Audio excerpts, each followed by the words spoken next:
Find the minimum value in an array in assembly. This is something we've done many times before in other classes, maybe using C or C++. So to explain the concept, let's start with an example that we've done many times before.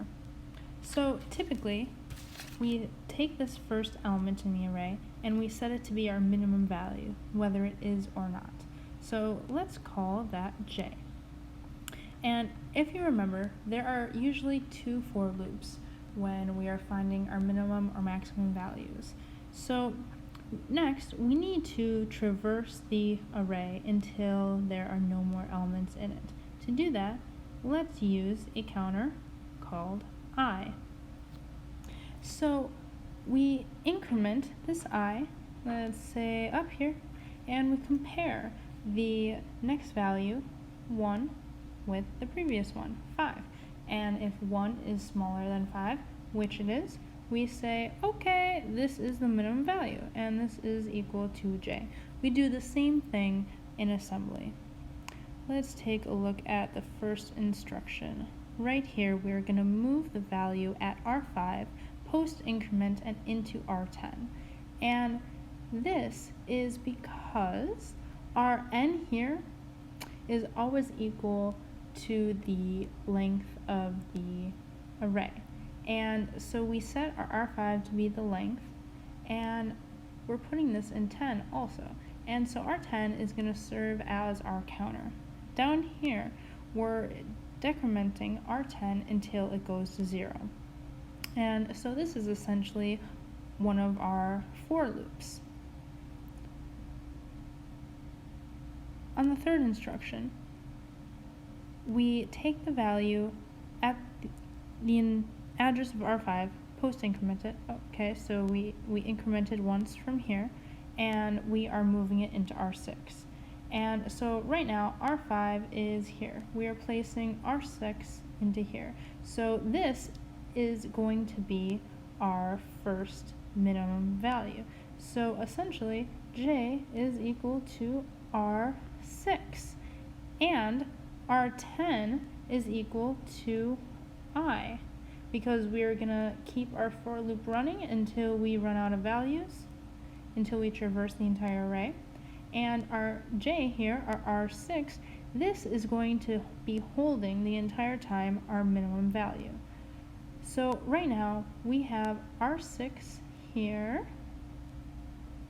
and okay, so we move the first element into R6, and then because of this increment here, we moved R5 down here. Alright, so now this is when things get interesting. So this is where we start our loop. We compare the value at the address R5 with R6. And so R5 is here. We compare it with the one before it, R6. And this JLS right here, this means if the destination is less than or equal to the source, we skip and we come down here. So R6 holds our minimum value, right? And so here with the compare, we say if R6 is our smallest value, then everything's good, and we move on to this skip. We decrement our loop count, and we perform the loop again, and we come back up here. However, the JLS, if our R5 is smaller than R6, then this is when we go into this move operation. Alright, so I'm not sure if that's totally clear or not. I hope it is, but for example, we only move into this operation if, let's say, this is a 1 and R6 is at a 3. If R5 is smaller, now we are going to move our R6 and hold this new minimum value. So the way we do that, right?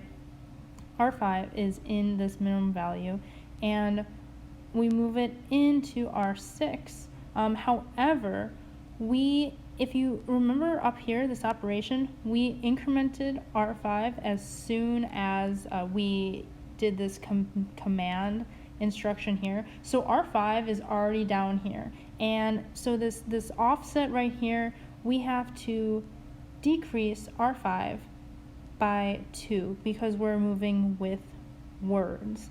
And so R5 is pointing here, and we move it back up here, and we say move this value and set it to our minimum in R6.